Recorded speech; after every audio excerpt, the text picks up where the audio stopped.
আমাদের বাংলাদেশটাকেও দখল করার জন্য পায় তারা চলছে।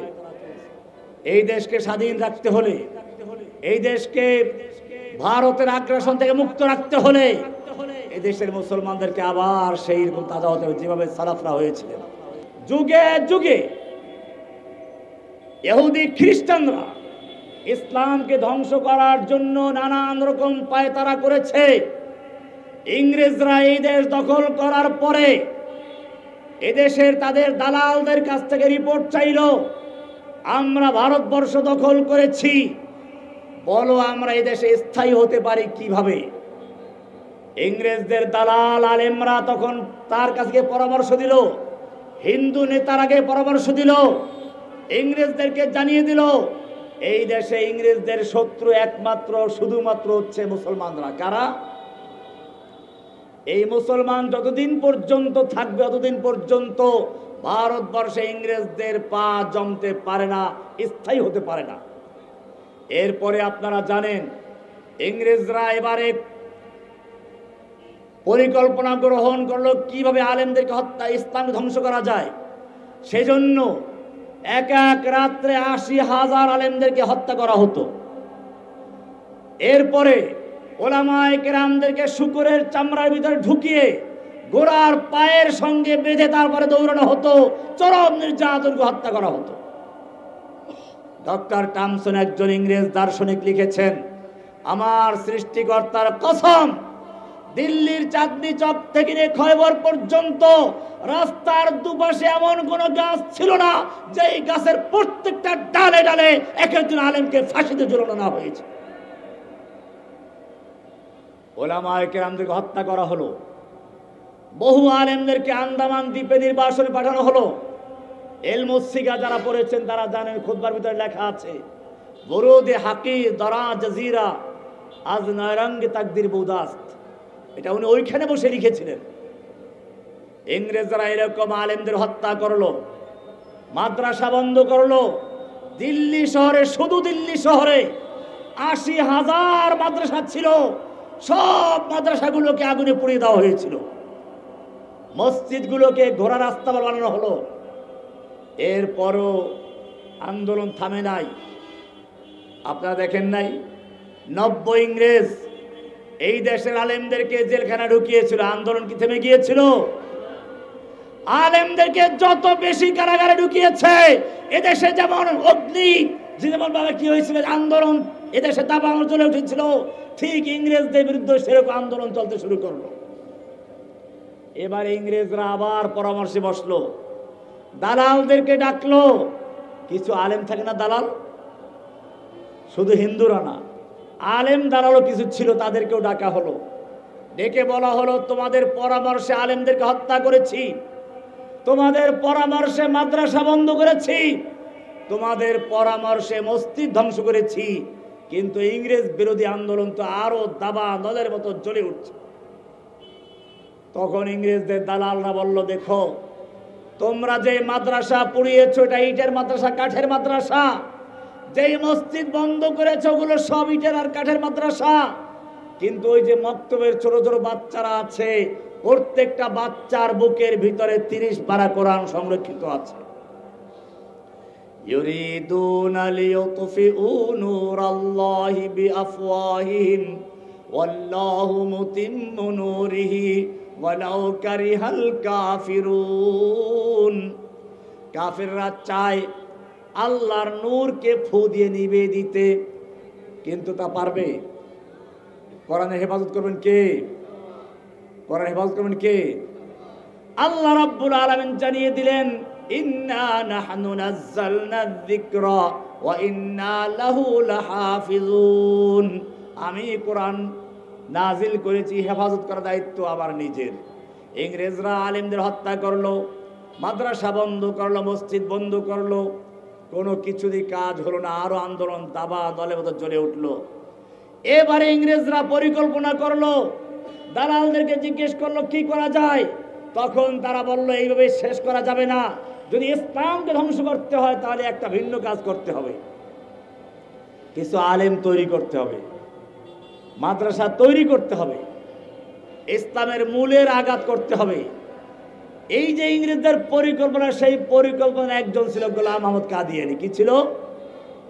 আমাদের দেশেও দেখবেন বিগত সরকার এদেশে যারা কোরআন হাদিসের কথা বলে, সাইদি সাহেব বলেন, জসিমুদ্দিন রহমানি বলেন, মামুনুল হক সাহেব বলেন, সাখাওয়াত হোসেন রাজি বলেন, মনির হোসেন কাসিমি বলেন, গুনবি বলেন, হারুন জাহার বলেন, রফিক মাদানি বলেন, আলী হাসান ওসামা বলেন, কাউকে ছেড়েছিল?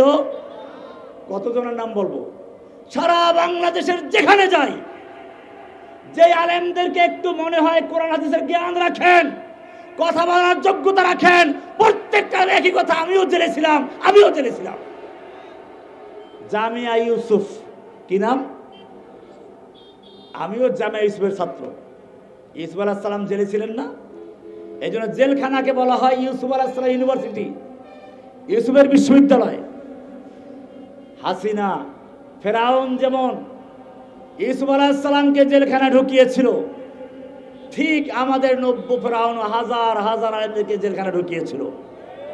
জেলখানায় ঢুকানোর পরে ইসলাম ধ্বংস করা সম্ভব হয় নাই। এইবারে ইংরেজরা তা পরামর্শ দিল, মসজিদ তৈরি করো, মডেল মসজিদ। কিছু মডেল আলেমও তৈরি করতে হবে যারা জেহাদের বিরুদ্ধে ফতোয়া দিবে। গোলাম আহমদ কাদিয়ানী সেই একজন। একটা কিতাব লেখলো, প্রায় 80,000 ওর বক্তব্য। বাস্তবতা আল্লাহ ভালো জানে। ও বলছে যে আমি ইংরেজদের পক্ষে এত কিতাব লিখেছি, 80টা উট 80টা ঘোড়া পর্যন্ত সেই বোঝা বহন করতে পারবে না। কিতাবগুলো ছিল কি জানেন? আমাদের দেশে একজনে 1 লক্ষ আলেমদের ফতোয়া নিয়ে একটা কিতাব লিখেছেন। জানেন না কে? নাম বললে অনেকে খেপে যায়, নাম নাই বললাম। 1 লক্ষ আলেমদের তুমি ফতোয়া রাখলা, ঠিক আছে। আল্লাহর নবীকে যখন গালিগালাজ করা হচ্ছিল, আল্লাহর নবীকে যখন তুচ্ছ তাচ্ছিল্য করা হচ্ছিল, আল্লাহর নবীকে নিয়ে কটূক্তি করা হচ্ছিল, তখন তোমার 1 লক্ষ আলেমদের ফতোয়া লেখার কোনো সুযোগ হলো না। যখন সেই সাতেমে রাসূল আল্লাহর নবীর কটূক্তিকারীদেরকে যখন একদল আলেম, একদল লোক, একদল আশিকে রাসূল ওদের পাওনা চুকিয়ে দিয়ে দুনিয়ার থেকে বিদায় করে দিল, তখন তোমার ফতোয়া লেখার প্রয়োজন হলো। ইংরেজদের দালাল গোলাম আহমদ কাদিয়ানী প্রথম এই কাজ করেছে। সেও লিখেছিল, জিহাদ কে নাম ছোড় দো আয়ে ভাইও, ইসলাম মে হারাম হায় কতল কিতাল। ও ভারতবর্ষের মুসলমানরা, ইংরেজরা হচ্ছে এই দেশের আল্লাহর ছায়া, আর সুলতান জিল্লুল্লাহ ফিল আরদ, আল্লাহর ছায়া। এরা ইংরেজরা হচ্ছে রহমত। এদের বিরুদ্ধে জিহাদ করা যাবে না, জিহাদ ফরজ না, জিহাদ বাতিল, এটা ফিতনা ফাসাদ। ইংরেজরা যেই কৌশল নিয়েছিল, আজকের 90 ইংরেজরাও সেই কৌশল নিয়েছিল। গোলাম আহমদ কাদিয়ানী যেরকম ভাবে শেষ পর্যন্ত চ্যালেঞ্জ করেছিল যে আমি যদি মিথ্যা নবী হই, তার অপমান হয়ে মৃত্যুবরণ করি, সে তো পায়খানায় বয়ে মারা গেছিল। আমাদের দেশের কাদিয়ানীদের লিডার লেডি ফ্রাউন, সেও বলেছিল পালায় না, কিন্তু শেষ পর্যন্ত খাবার রেখে সবকিছু রেখে পালিয়ে গেছে। কিন্তু কাজ একটা করে গেছে। এই দেশের ইসলামকে ধ্বংস করার জন্য কিছু ফরিদউদ্দিন মাসুদকে রেখে গেছে, যারা এখনো তার পক্ষে স্লোগান দেয়। এদের কিছু দালাল এখনো রয়ে গেছে। আমাদেরকে মনে রাখতে হবে, ইংরেজদেরকে যেভাবে এদেশের তাওহীদি জনতা তাড়িয়েছিল, ঠিক তেমনি ভাবে এখনো যে লেডি ফ্রাউন দেশ থেকে চলে গেছে, তার দোসর যারা রয়েছে তাদেরকে বাংলাদেশ থেকে বিতাড়িত করে সবগুলো দিল্লিতে পাঠিয়ে দেবেন ইনশাআল্লাহ। ইউরিদুনা লিইউতফিউ নূরাল্লাহ, তারা চায় আল্লাহর নূরকে নিভাতে চায়, ফুৎকার দিয়ে নিভাতে চায়। আল্লাহ তাআলা তার নূরকে পূর্ণ করে ছাড়বেন। গোলাম আহমদ কাদিয়ানী একজন সেই মিথ্যা নবী যাকে ইংরেজরা তৈরি করেছিল।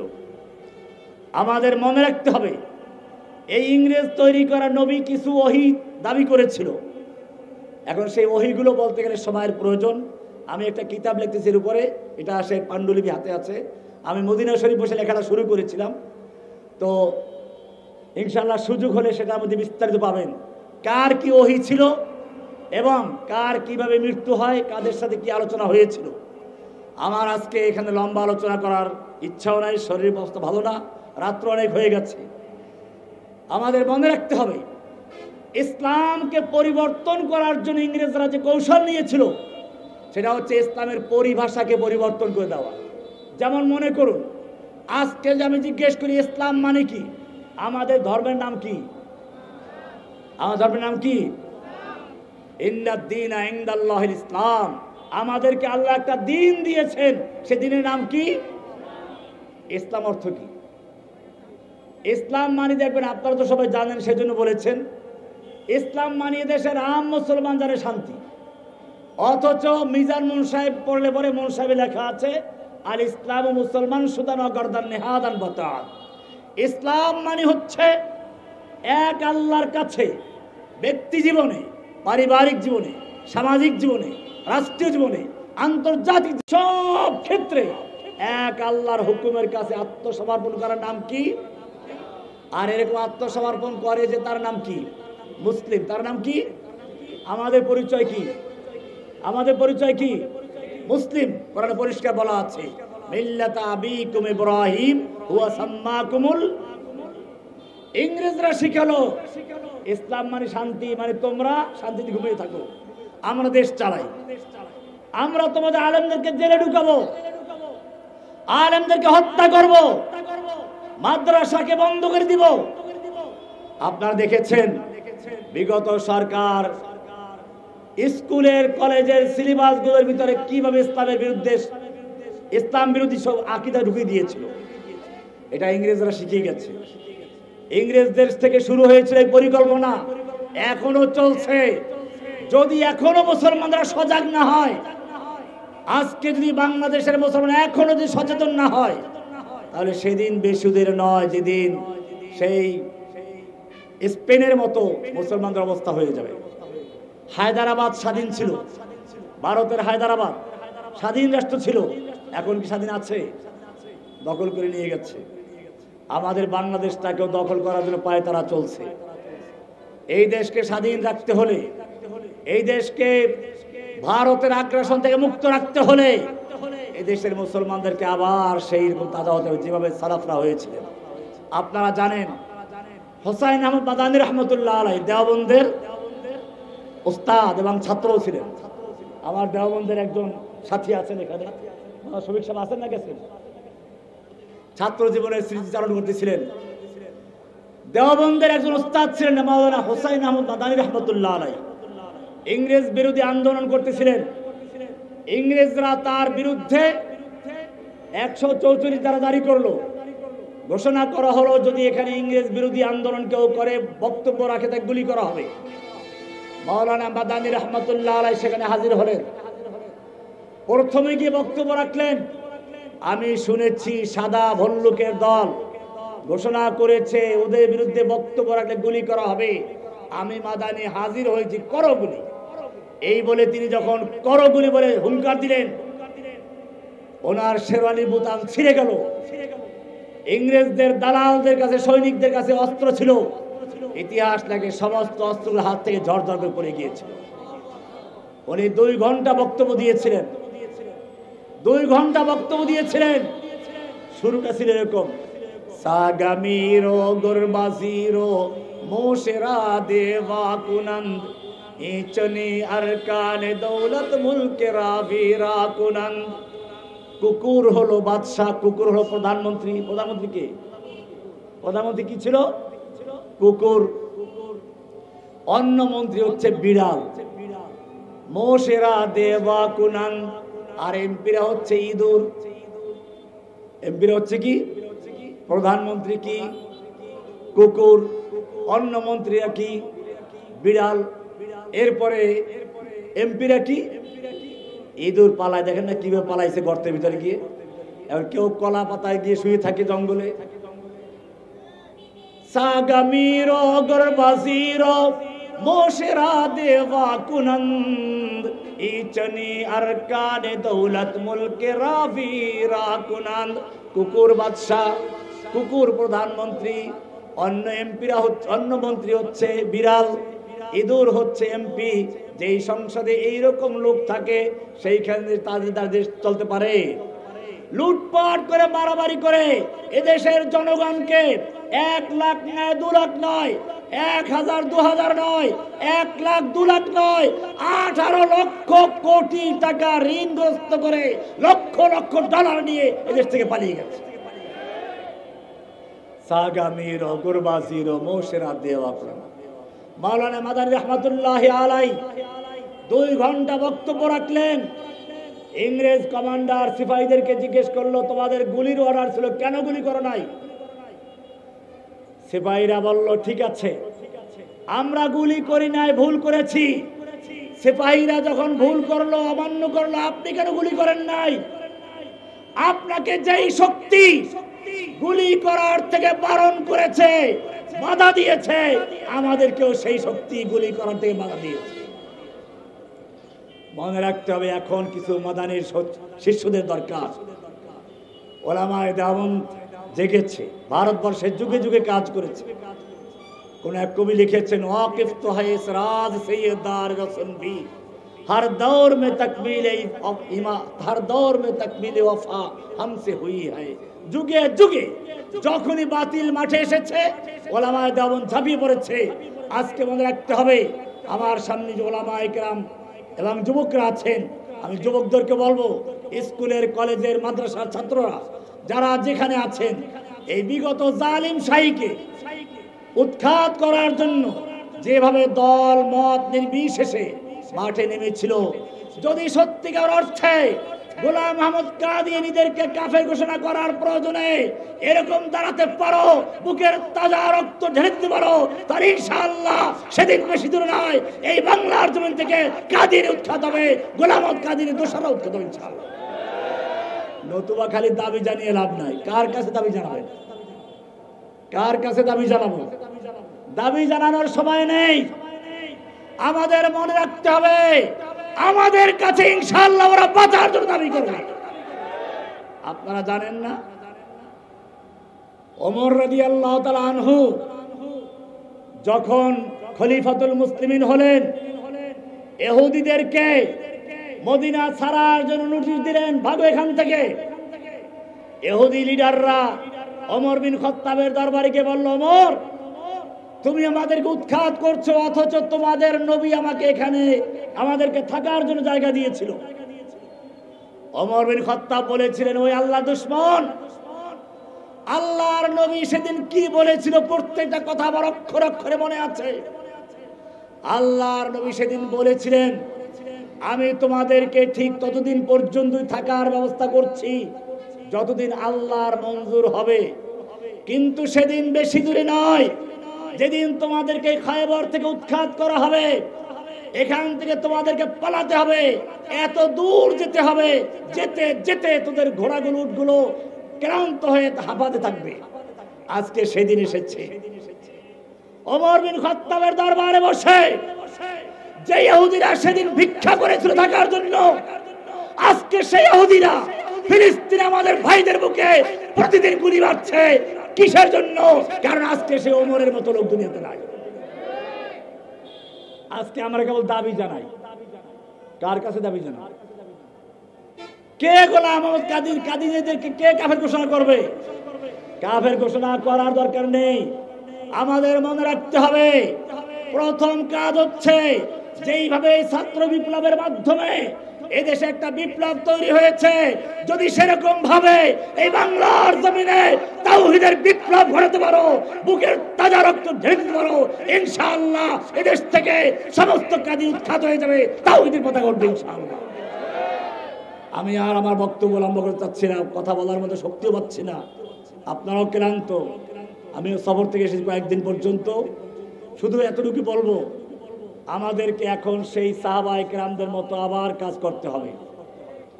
আল্লাহর নবী, আমি খুব একটা কথা বলবো, আল্লাহর নবী সাল্লাল্লাহু আলাইহি ওয়াসাল্লাম মক্কায় যখন দাওয়াত দেওয়া শুরু করলেন, ইচ্ছে করলে রাতের বেলার কিছু মূর্তি ভাঙতে পারতেন। আবু বকর, ওমর, ওসমানের মতো তার সঙ্গে আছে, হামজার মতো লোক তার সঙ্গে আছে, কিন্তু মূর্তি ভাঙেন নাই। কেন ভাঙেন নাই? আজকে মূর্তি একটা ভাঙলে কালকে আবার ওরা গড়াবে। এজন্য তিনি করলেন কি তাওহীদের বীজ রোপণ করতে শুরু করলেন। আল্লাহ বলেছেন উলাইকা কাতাবা ফি কুলুবিহিমুল ঈমান, আল্লাহ তাআলা তাদের অন্তরে ঈমানের বীজ রোপণ করেছেন। সাহাবায়ে কেরামদের অন্তরে তাওহীদের বীজ রোপণ করেছেন। ঠিক তেমনি ভাবে এই যুগেও যদি আবার এই মূর্তি উৎখাত করতে হয়, এদেশ থেকে কাজীদেরকে উৎখাত করতে হয়, এদেশ থেকে সব গায়রুল্লাহকে উৎখাত করতে হয়, আমাদের এই সমাজেও প্রথম কাজ হবে উলাইকা কাতাবা ফি কুলুবিহিমুল ঈমান, ঈমানের বীজ রোপণ করতে হবে। কি করতে হবে? ঈমানের বীজ রোপণ করলে শেষ হবে না। আল্লাহ তারপরে বলেছেন ওয়াকাররাহা ইলাইকুমুল ওয়া আইয়াদাহুম বিরূহিন মিনহু, ঈমানের বীজ রোপণ করার পরে এখানে কৃষকদের সাথে তুলনা করা যায়। একজন কৃষক প্রথমে খেতে চাষ দেয়, বীজ রোপণ করে, বীজ রোপণ করার সে ভুলে যায় না, আবার সার দেয়। আল্লাহ বলেছেন আইয়াদাহুম বিরূহিন মিনহু, আল্লাহ তাআলা সেই ঈমানের বীজকে শক্তিশালী করেছেন রূহের মাধ্যমে। আমাদের মধ্যে একটা ঈমানের সার দিতে হবে, তাওহীদের দাওয়াত করার মাধ্যমে দিতে হবে। এরপরে ওয়াজাইয়ানাহু ফি কুলুবিকুম, অন্তরের ভিতর আগাছা পরগাছা বাছাই করতে হবে, শিরক বিদআত থাকতে পারবে না। ওয়াকাররাহা ইলাইকুমুল কুফরা ওয়াল ফুসুক ওয়াল ইসয়ান, কৃষক যেমন তার ক্ষেতের চারদিকে বেড়িবাঁধ দেয়, বেড়িবাঁধ দিতে হবে। এইভাবে যদি আমরা তাওহীদের দাওয়াত ছড়িয়ে দিতে পারি, সারা বাংলাদেশে এমন একটা প্রজন্ম তৈরি হয় যারা আল্লাহ ছাড়া কারো বিধান মানবে না, আল্লাহর কোরআন ছাড়া কোনো হুকুমের সামনে নত হবে না। ইনশাআল্লাহ সেদিন স্কুল থেকে, কলেজ থেকে, মাদ্রাসা থেকে, মসজিদ থেকে, কৃষকের ক্ষেতের ভিতর থেকে, ফ্যাক্টরি থেকে, কারখানা থেকে, গার্মেন্টস থেকে যেভাবে এবার এই জনতা বের হয়ে এসেছিল, ঠিক তেমনি ভাবে যেদিন তাওহীদের জনতা বের হয়ে আসবে, সেদিন ইনশাআল্লাহ কাদেরদেরকে অবস্থান ঘোষণা করার জন্য আর কারো কাছে দাবি করা লাগবে না। सबक पर फिर सदाकत का, अदालत का, शजाअत का लिया जाएगा काम तुझसे, दुनिया के इमामत का। व आखिर दावाना अनिल हम्दुलिल्लाहि रब्बिल आलमीन। अस्सलामु अलैकुम व रहमतुल्लाहि व बरकातुहू। दुरूद शरीफ अल्लाहुम्मा सल्लि अला